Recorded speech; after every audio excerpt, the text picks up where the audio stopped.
Welcome to Invested in Climate. Protecting the planet and decarbonizing the global economy is the challenge of our time.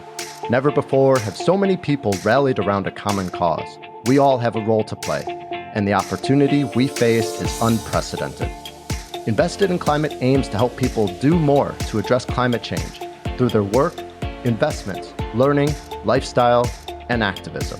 I'm your host, Jason Rissman. I co-lead a climate venturing practice at the design firm IDEO, supporting early-stage climate founders and organizations. I'm also an investor and startup advisor, and have realized that when it comes to climate action, I'll be a lifelong learner looking for the best ways to have a climate-positive impact. If you like what you hear, give us a good rating on Apple, Spotify, Google, or wherever you found us. Follow us on social, subscribe, and spread the word. Find episodes, sign up for updates, get in touch, and visualize your climate action at investedinclimate.com. Thanks for joining.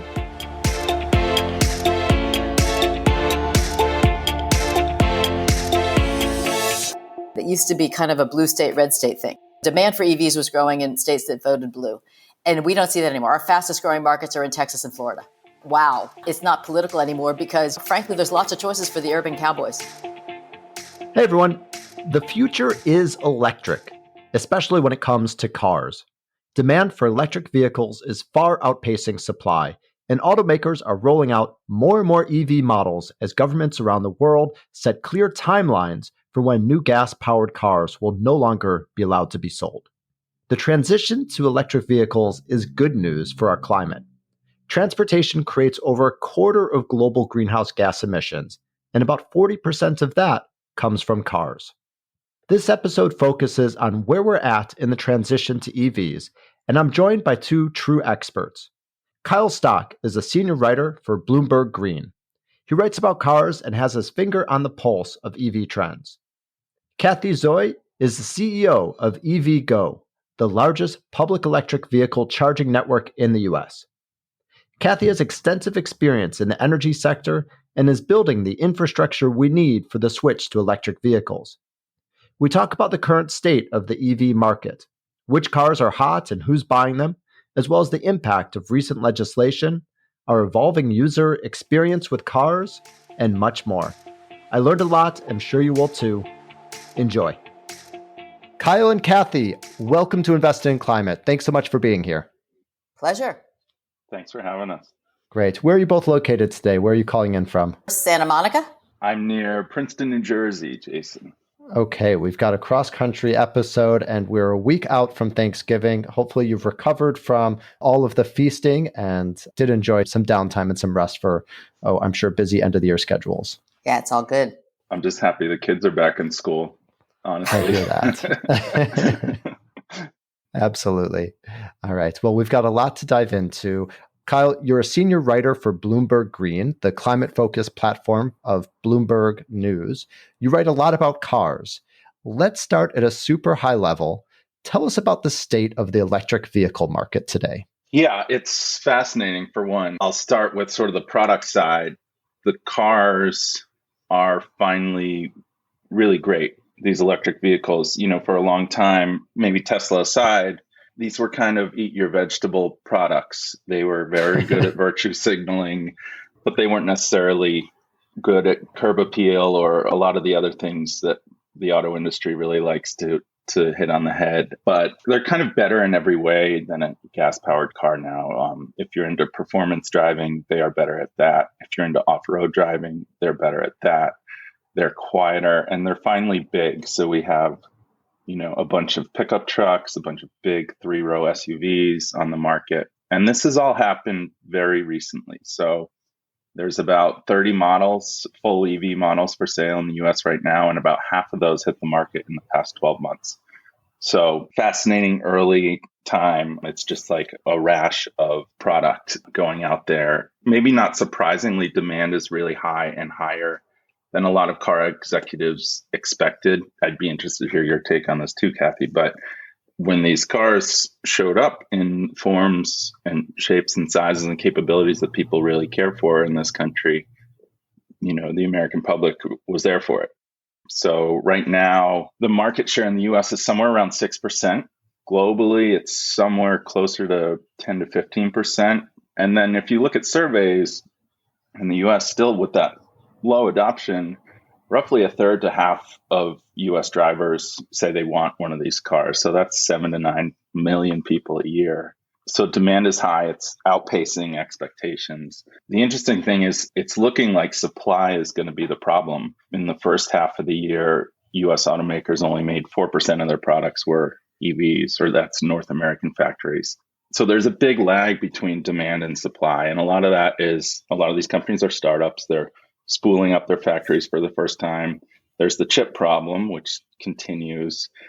And then, with the larger incumbent players, they're still building the supply chain for these cars and the unit economics in ways that, they're not fully fleshed out yet. So it's possible that demand is going to be ahead of supply for EVs in this country for years now. But demand does not appear to be a problem or an issue. People are here for it.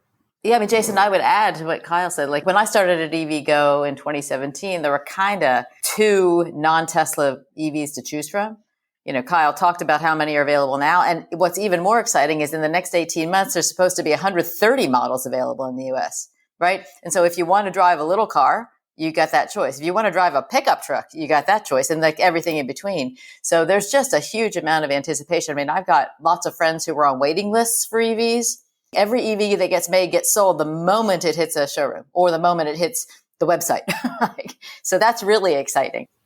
Just a quick plug, there's a lot of noise between the vehicles these companies are designing, showing, and then there's usually a big lag between when they do that and when they actually sell them and when they're available. So we sort of built this platform where you can see exactly what's on the market right now. It's a Bloomberg Green EV ratings, and then we rate the sort of climate footprint of each of these cars. But even there, you can see the proliferation. It's a long list now, and it's every month we're adding another machine or two. Let's go deeper into that and just talk more about the types of vehicles. Tesla, of course, has gotten a lot of buzz, and rightly so. It's transformed the EV market and really the perception of electric vehicles. But you've also written that the hottest EVs in the US right now aren't Teslas. So I'm curious, what are they? The rest of the pack is taking market share from Tesla. Tesla sales are up, but they're not gaining as quickly as the followers. So Ford is doing a good job. They have they call it the Mustang Mach-E, which is sort of a SUV-ish, a sporty SUV. It's kind of a sweet spot type vehicle for Americans. It's not tiny. It's kind of sporty. It's kind of big. You could use it with a family. That's selling very well. And then the Korean brands, Hyundai and Kia, each have a vehicle, a new EV. Kia's the EV6, Hyundai's the Ioniq 5. And those are also kind of sweet spot vehicles. There's a lot of cargo space. They're very sporty. They're not super expensive, although they are expensive. And demand for those has just been red hot all year. So they're kind of sleeper dark horses in this race. Everyone expected, Subaru and Volkswagen and to really sort of win over the mass populace. But it's these other vehicles that are really doing well at the moment. And how do you explain that? What do you think is really driving that demand? I think from a product strategy, these companies really went all in on these vehicles. So if you talk to Hyundai and Kia, and I do often, they talk about, 4 or 5 years ago when they're really at the whiteboard designing these vehicles, just the general message to go for it. And internally, the sort of culture of the company that this is the future of the company. This isn't a one-off R&D exercise. Let's make something really great here. And it wasn't so much a conversation of like, let's beat Tesla. It was, this is the entire future of the industry. So let's come out with something really strong and hopefully hang on to those consumers as we roll out other EVs in the future. What about you personally? Any favorite EVs? I saw on social media that you were playing around with a Hummer recently, all electric Hummer. What's got you excited at this moment? The Hummer was dramatic. I drive all of them. The Hummer was not really a peaceful experience. It was, an incredible piece of engineering, but it wasn't that quiet.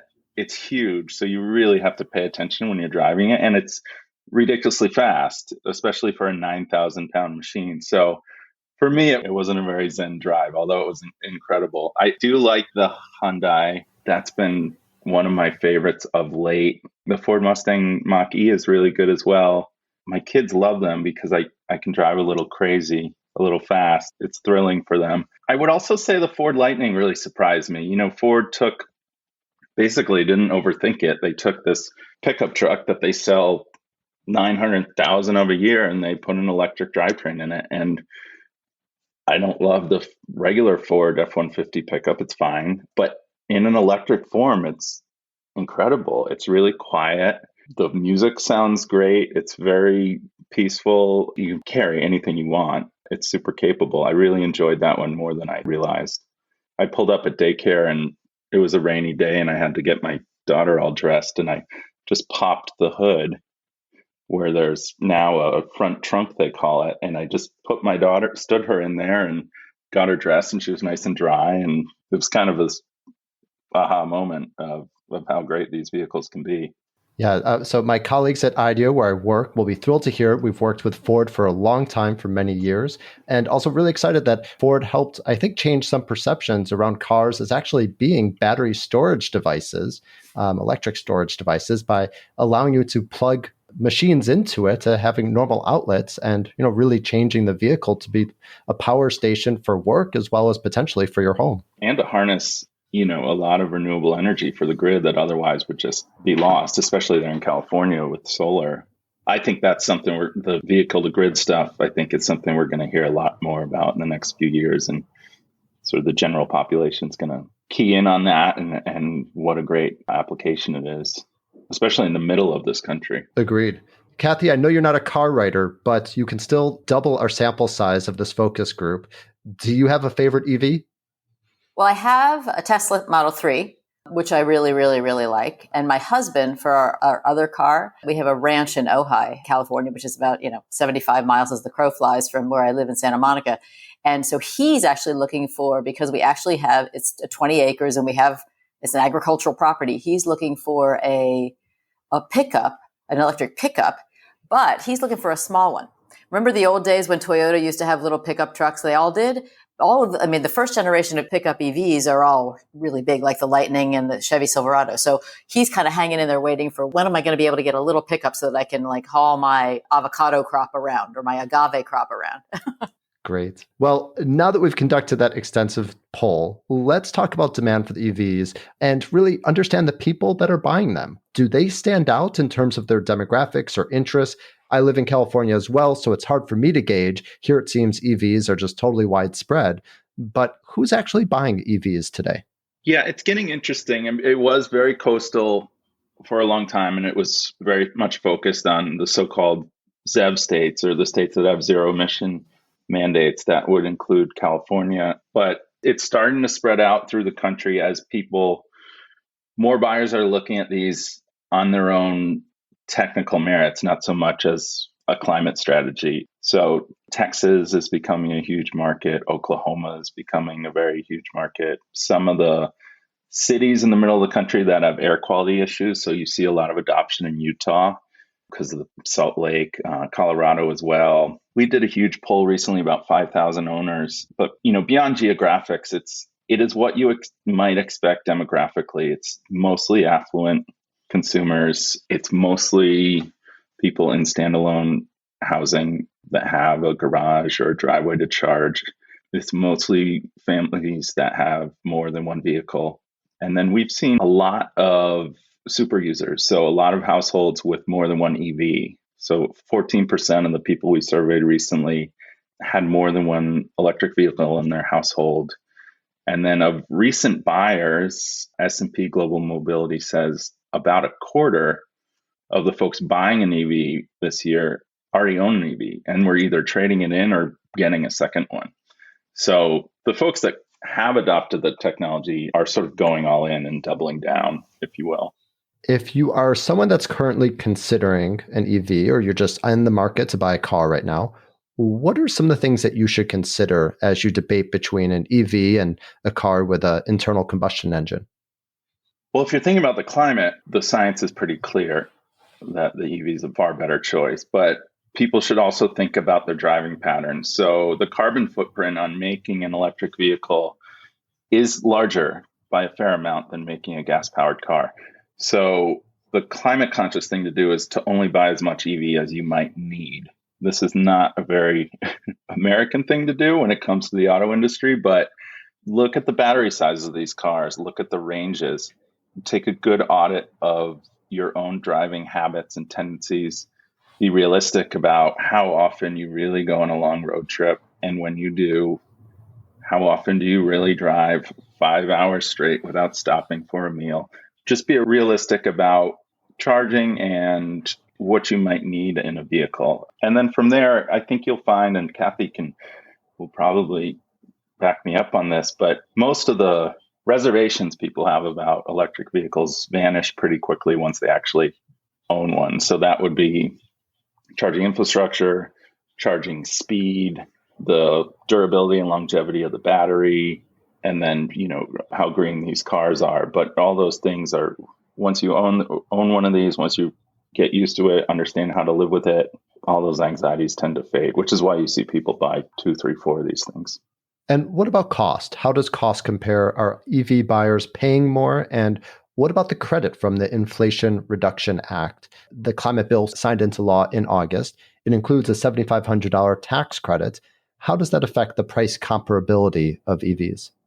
Yeah, I mean, they still aren't very affordable. And part of that is due to the supply situation right now. So not only are these companies not making a lot of these vehicles, but the ones they are making, they're tending to make the more lavish models and variants and the ones with lots of expensive options on there because the demand is there. So in October in the US, the sticker price on an electric vehicle was an average of $59,000. That's about 25% more than a gas car in that same period. So you're looking at, $15,000, $16,000 difference. The IRA incentives are up to $7,500 for a new EV, but there's a lot of qualifications on that. So there's some requirements on where the cars are made and battery components to qualify for that full figure. And then there's income thresholds and price thresholds. So it's not a blanket $7,500, but for some, it could make the difference. There's 3 things in the IRA bill that were really critical, I think, for the space. Number one, it abolishes the volume cap. So under the old policy, once an automaker sold 200,000 units of a model, they didn't qualify for the incentive anymore. That's gone. So Teslas qualify. There's also a portion of the bill that calls for incentives for used EVs up to $4,000 a vehicle, which is massive for the technology and for the industry. So to really get that long tail going and get some other buyers some money to get into these cars. And then they moved it forward so the incentives can be a cash on the hood payout. You don't have to wait until you file your taxes. That's going to make a huge difference for a lot of people as well. The supply demand thing that we talked a little bit about, there has been more demand than supply. What my colleagues have told me is over the past 12 months or so, EVs have been going over sticker price because they could. I think what we'll be seeing, Jason, early in 2023 is more supply. Like each of the manufacturers, each of the OEMs are ramping now. And so it's going to be more supply. So that should alleviate some of the price pressure to the benefit of consumers. And if you overlay on top of that, the consumer incentives that are coming in through the IRA, then lots and lots of Americans will find EVs to be a good buy. Yeah. And also, I'm sure there's the math that you have to do in terms of how often are you filling it up and the cost of gas, of course, creating a major incentive to have an electric vehicle where you're not constantly, spending $100 at the pump. There is a force in the market of people that are, if they're buying their first EV, I've heard quite a lot from analysts. They've seen data that people are willing to pay up and to stretch to make that purchase. Someone who might otherwise be driving a $30,000 affordable car might really go for it. That's a lot of what we're seeing in the market at the moment. They're excited about the technology. They want to get in there. They don't want to wait around 2 or 3 years for their first EV. Kyle, you brought up a concern around charging, and that's really where EVgo comes in. And so, Cathy, I'd love to hear from you about what EVgo is doing, the problem that you're trying to solve, and how you're doing it. And really, this comes back to the question of filling up electric vehicles and being able to charge them when you're away from your home. So EVgo has been around for about a little more than a decade. We are the most expansive public fast charging network in the country. So we're, in 60 metropolitan markets, 30 states. We've got close to 3,000 charging stalls available for fast charging. So it's really important, I guess, for people to consider what's the charging infrastructure ecosystem look like. You can actually plug your EV into a the same outlet that you plug your electric toothbrush into. It takes a long time to charge the battery, and we call it trickle charging because the electrons are kind of trickling into your battery, but you can do it. You can also have like a 240 volt, like kind of like a dryer outlet installed in your garage by your electrician, not a big drama. And then you'll be able to do overnight charges at home if you've got a garage. Now, 30% of Americans don't have access to home charging. They either don't have a garage or they live in an apartment or whatever. So that's where companies like EVgo come in. What we do is we build fast chargers where people are going to be anyway. So we build fast charging stations in grocery store parking lots or next to the gym or other retail shopping centers or near the softball park where your kids play sports, where people are going to go be for 15 minutes to an hour. And you can actually go in and you get a fast charge. Now, what's the definition of a fast charge? In the old days, when I joined EVgo in 2017, it was 50 kilowatts. Now, what we're deploying as a fast charging company, our typical installation is 6 350 kilowatt charging stalls. Okay.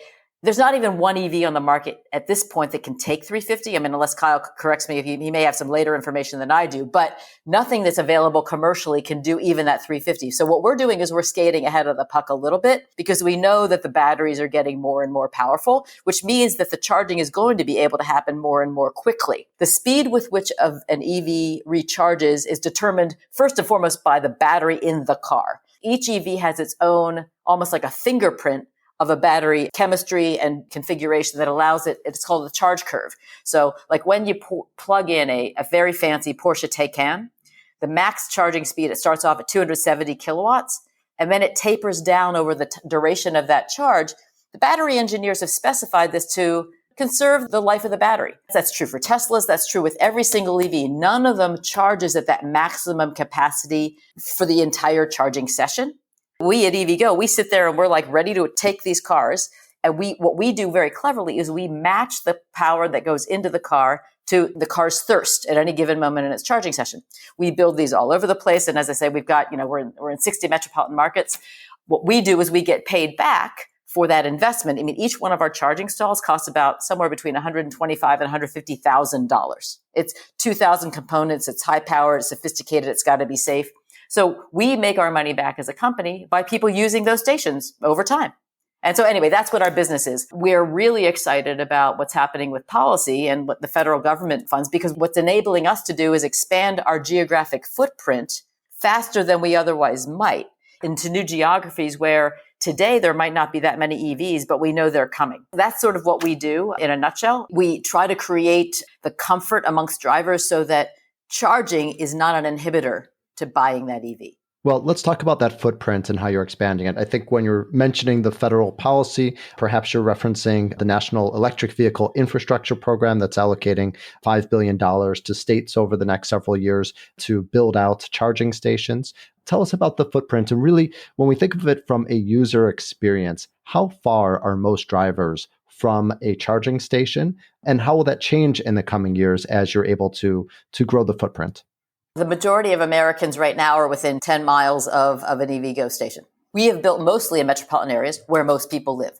That's not a benevolent thing for us. That's actually because we actually get a return on that investment, because if we build assets where people are living and charging, then we can actually run a business that's sustainable.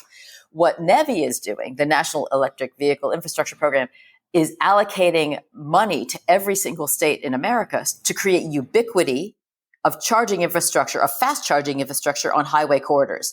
And the policy objective there is to have at least 4 fast charging stalls every 50 miles on every designated highway in America. And that's a big, bold move, really important, but it's really, really, really an important public policy objective, because they, like us, realize that if people don't feel like they're going to be able to charge their EV when they go to grandma's upstate, they might not buy an EV. So all of the state, the funds, the $5 billion is going to be administered by each individual state, the state departments of transportation. And each state had to prepare a plan that the federal government had to sign off on. This all sounds very bureaucratic, but when you've got that much taxpayer money in play, you actually want some checks and balances on it. All of those state plans are a little bit different, but they were all approved by the federal government at the end of September. And so that money will start to flow at the state level starting in 2023. It'll go 3, 4, 5 years. I mean, I'm not exactly sure when. It depends on how effectively each state administers those funds. But companies like EVgo, what we're doing is we're saying, where do we want to build next? Where would we like to play? And so we've had conversations with over 40 state departments of transportation and are planning to apply for funding that can help offset the cost of us building this very expensive infrastructure to create that convenience and reliability of charging for everybody in America. Kind of literally priming the pump for EV adoption in places like South Dakota and, rural areas where it doesn't pencil for Cathy to build a station right now. Let's talk about the user experience a little bit more and really understand the difference, right? As we're used to just pulling up to a gas station, filling up our tank in a few minutes. It provides a chance maybe to go to the bathroom, buy some Skittles, check your email, send a text, and you're on your way again. But filling up with electricity takes a bit longer. And so the user experience is different. You said that you've been building EVgo stalls at locations where people are stopping and are intending to spend some time, places like shopping malls or restaurants, grocery stores. How long are they actually plugged in? And what's that experience? Here's what's really interesting, Jason. It's such early days of the sector. There's not a firm behavior established yet, and lots of drivers are different. But what we're seeing is that most people are not depleting their battery to zero and then waiting to charge. They're doing top-ups. So again, this is why it's really cool. If we have 4 charging stalls in front of a Safeway, somebody will go and they're going to go plug in, shop for 20 minutes or so, and come back out, and they will have topped up their battery. They won't pleat it down to zero. What we know from our data is that we actually are at the average spend for a charging session on our network right now is about $8.50 or something like that. So that's not a full charge necessarily, but that's telling us people are topping up when it's convenient. So convenience charging. It's almost like how I do my cell phone. Like I don't ever deplete my cell phone to zero. It's like if I'm near a plug, I plug it in. And that's what we're trying to do with charging infrastructure. Now, the highway stuff is a little bit different. You really do want to have ultra fast charging on highways because people, they don't necessarily want to hang around for 45 minutes. They might want to just get as many kilowatt hours as possible in 15 minutes. So again, that's why we're deploying, we're working with Pilot Flying J, which has a bunch of the truck stops on highway corridors that also serve light-duty vehicles. And we're partnering with them to deploy 2,000 ultra-fast charging stalls on highways across America over the next few years. Well, I think you've both started to paint the picture of this not just being, a new trend, but really a transition. And we know that there are requirements around the country and around the world for phasing out gas-powered cars. So it's clear we've begun a transition to electric vehicles. And I know for buses, hydrogen power might be important, and there's other solutions for other types of transportation. But for passenger vehicles, it seems clear we're transitioning to electric. What do you both see as the most significant remaining barriers to that transition? There are no showstoppers. The issue is, what is the speed with which that transition will happen, right? So the near-term challenges, I think, are going to be supply of vehicles, right? Which has to do with chip shortages and or supply of everything, the war in Ukraine. I mean, all of those impacts are sort of maybe affecting us being able to build the cars at the speed with which we want. In terms of building infrastructure, there's a supply chain issue also with transformer upgrades by the utilities. There's a macro trend going on, again, for climate reasons and for technology reasons, to electrify everything. We call it beneficial electrification. Reduces carbon pollution by electrifying your heat pump, your stove, and your car. That requires utilities to bolster local distribution systems, to bolster the grid at the local level, which requires transformer upgrades. The supply chain on transformers right now has gone from, 6 weeks to many, many months. When we, EVgo, go to build a 6-charger stall at a shopping center somewhere, we need to work with the local utility. They're excited to help us out because they love the idea of electrification of transportation, but they still need to order the transformer. We can't build our station and turn it on until they put the transformer in. So a near-term inhibitor to the pace with which we do this is the electric utility's ability to meet the growing demand at the local distribution level. Again, totally surmountable, but there is a near-term issue associated with that. I would echo Cathy on the supply being a major, not deterrent, but it might hamstring the technology for a few years for sure. I also think there's a lot of misinformation about the technology, and EVs are getting dragged into the culture wars a little bit. because the Biden administration has been so aggressive on this front, you see some conservative politicians attacking that, not really productive ways and often not really sound ways, but you see it slipping into the narrative a little bit that these vehicles aren't as green as people say, and they're not as green as a gas powered car anyways, and which is not true. There's nuances there, and yes, it takes a lot of carbon to make one of these vehicles, but that is something that's going to hold the technology back with some people and in some parts of the world. I think ultimately the products are just so much better. The counter to that is so easily that the performance is so great. It used to be, as Kyle said at the outset, it used to be kind of a blue state, red state thing. Demand for EVs was growing in states that voted blue. And we don't see that anymore. Our fastest growing markets are in Texas and Florida. Like, wow, it's not political anymore because you got lots of choices for the urban cowboys. So I just did a story on the secondhand market for people that with these huge truck EVs, and they're selling like crazy in red states and Oklahoma and Texas, and they're selling on the auction secondhand markets for huge premiums. And I talked to a lot of these people, and many of them are climate deniers, and they just think it's the coolest truck. And they want to roll up to the football game and pop the hood open and have it full of beer and snacks. And it's a really powerful piece of hardware on its own. But beyond that, I think you also there will be a little bit of hesitancy in terms of habit. You know, people are so used to, everyone knows what a gallon of gas is. Everyone knows how to fill up their car, how long it's going to take, how much it's going to cost. That's one thing I think I wouldn't say you struggle with it, Cathy, but there is no sort of established metric for the speed of charging. It varies based on the car. Sometimes it varies based on the charger. Sometimes it varies based on the weather. And each of these car makers talks about it differently. How long it takes to get from 5% to 80% full in the battery, or 20% to 70%. And all that's kind of confusing for customers that don't want to do the work. And a lot of customers do want to do the work, but there will be some laggards. So I think that's part of the market as well. I take as my job at EVgo to have it be that the drivers don't have to worry about it or think about it. No driver should really have to know the difference between a kilowatt and a kilowatt hour. They should be able to just rock up and like do convenience charging when they're doing something else. And we've designed our business on that.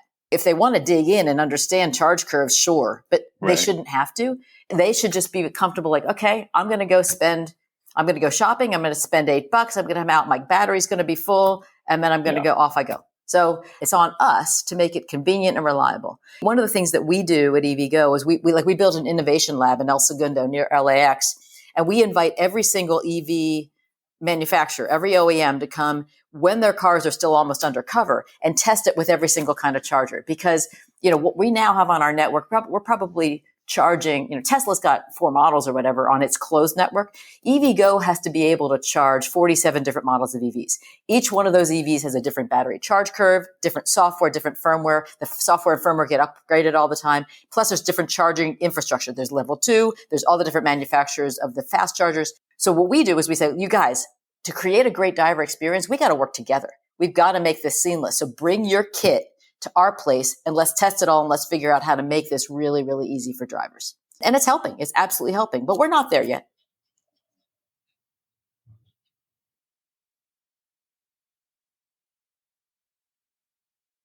And Cathy, when you think about the long-term innovation possibility to make the user experience even better so that it's more seamless and drivers really don't have to think about the charging experience, do you see possibility for being able to charge while you drive? I've heard of some folks testing the technology to actually enable you to charge on the road. I've seen that too. Given road maintenance issues of America, I'm not highly confident that we'd be able to maintain those pads to be able to do it. I mean, I think it'll be a fun and interesting thing. I don't think it'll be the major way that people charge because there's just too much power coursing through, these cables to do it quickly. So I think that the practicality of that is probably a long way off, if ever. But I will tell you that one of the things that we did over the past couple of months is we launched something that's called Auto Charge Plus, which is, again, all about enhancing the driver experience. Right now, if you got a car, if your vehicle is capable of doing Auto Charge Plus, and it has to be the car, you can rock up to an EVgo station and just plug in. You don't have to swipe an RFID card or a credit card or anything. If you've registered with us, your car, then you can just plug in, and it is very, very simple. It's simpler than going to a gas station, because at gas stations, you still have to swipe a credit card. Right? So we are continuously innovating to be able to create that seamless experience. At EVgo, you can make a reservation. If you know that you're going to be taking your daughter to piano lessons at a certain time and you want to make sure a charger is available, you can make a reservation for that charger. We've got all sorts of other bells and whistles on our system to create that sort of happy, seamless experience. Let's broaden the conversation just for a moment and look beyond passenger vehicles. I know that we've been talking mostly about cars, and that's where you're mostly focused, but perhaps other parts of the transportation sector are interesting to you and maybe part of the market that you're looking at. So trucking. Trucks account for 30% of global carbon emissions stemming from transportation. And we're talking about the big trucks, not just pickup trucks. Are they likewise on a path to electrification? And are they a market that you're interested in? Yeah, we're really interested in it. I mean, I would be interested in Kyle's perspective about like the big trucks, about whether hydrogen or EVs are going to win. But like there's lots of things between a light duty vehicle, a passenger car, and those 18 wheelers. And we are already seeing the delivery vans going electric. That's Amazon, UPS, FedEx, all of those guys, the Penske trucks, they're going EV. And EVgo has designed, actually, we have our own customized fleet charging software. What the fleets are all about is making sure that those vehicles are available to do their work on the duty cycle that's necessary. So we've written software that optimizes charging and connects it to the fleet's own logistics software. That's absolutely an incredibly important market. We already actually on the light duty side are the leading partner for Uber and Lyft. Uber and Lyft, as you may know, have made commitments to go zero emission by 2030. So they're enabling their drivers to go EV, and those drivers are charging it at EVgo. So, we love that because those guys, they drive a lot, so they need to charge a lot. So that's good for our business. But back to the trucks. Kyle, what do you think about hydrogen versus EVs for the big ones? On the long haul, I don't know. I mean, it's certainly a use case that makes more sense with hydrogen, right? Because you can do the blocking and tackling of the infrastructure that you need in just the few places that you need it. I just think last mile and middle mile is so ripe for electrification, especially last mile. If you think about those delivery trucks, if you think about, the U.S. Postal Service is replacing its fleet now. A lot of those will be electric. Those are vehicles on a very set route. School buses, same thing. They know the schedule, they know the program, and they're stopping a lot. And every time you stop an electric vehicle, you're charging the battery just a little bit. So it's kind of a magical use case. That's one thing. Once you drive an EV for a while, if you're in traffic or you're doing errands around a city, you notice your range is a little better than you would expect it to be. And that's because you keep stopping. So that last mile stuff, I think, is really kind of a win-win for this technology. That's a huge part of the carbon footprint in this country. Let me pick your brain about the future in one other way, which is you both have a view of where we're headed in terms of this transition to new types of vehicles and electric vehicles. And I'm curious, what else will change from the ownership experience or for the user experience? Will ownership actually decline and sharing take off? What will the role of car dealers be? What about maintenance? What else will change in the experience that we have with vehicles and a personal level, based upon this transition? Yeah, EVgo already partners with the two biggest autonomous vehicle companies in the country that are all electric. Jason, you would know, being in the Bay Area, in California, we see those vehicles driving around. When I go to New York and I talk to folks on Wall Street, they're like, that's space age, right? I said, no. Actually, these cars are EVs. They are driverless and they need to charge. And so I'm pretty excited and bullish on that technology. I don't know whether it's next year that the drivers actually go away or in 3 years, but I think it's going to happen. If that is true, then urban car ownership will likely go down. Like my millennial kids, then when they were living in cities, in the middle of cities, were much less interested in car ownership because they had alternatives, right? And it was very easy to rent cars for short trips to the mountains or whatever. So I think that model certainly is changing. If it's all EV, that can be good for carbon. And the charging challenges around multi-unit housing is still a thing that makes a case for car sharing or ride sharing as well. And to the extent that these vehicles are sort of becoming more like appliances now, I think you're going to see more ride sharing, but you're also going to see more like interesting ownership plans. Like you see subscription services for a lot of these vehicles now. I think that's something you're going to see more of. And technologically, they're kind of still like a smartphone. So an EV 3 years from now is going to be much more capable than what we see on the market today. And there's going to be a segment of consumers that just want the new thing. So I think leasing is going to be a powerful incentive as well. It's such a fun time in the sector because we're just moving from the early adopters, most of which I think Kyle mentioned this, only bought an EV if it was a second car. Now we're getting into it where people are apartment dwellers and it's their only car. And we're looking at the behaviors, and it's so noisy because there's so much, we can't typecast it yet. So we're just watching the data. But the opportunity there is actually, as I say, to help shape those norms and to create this sort of like, okay, if we have enough chargers everywhere, everybody should just top up. I don't have patterns yet. I have a lot of curiosity about what people are going to want and like. I do think it's really fun and heartening what we're seeing about the market appetite, the market demand. I might have been a little bit more bearish on how long that would take to take hold. And it just feels to me that it's not environmentalists that are buying these. I mean, yes, it's environmentalists that are buying these. It's not just environmentalists that are buying EVs. A great note to end on. Cathy and Kyle, thank you so much for your time. Really a pleasure to have you both here, and I learned a lot. So thank you, and best of luck with all the work you're doing. Thanks, Jason. Thanks, Jason. Thanks for joining us for this episode of Invested in Climate. Please remember to rate us on Apple, Spotify, or Google. Find show notes, sign up for updates, get in touch, and visualize your climate action at investedinclimate.com. This podcast is for informational and entertainment purposes only and does not constitute financial, accounting, or legal advice. Thanks again.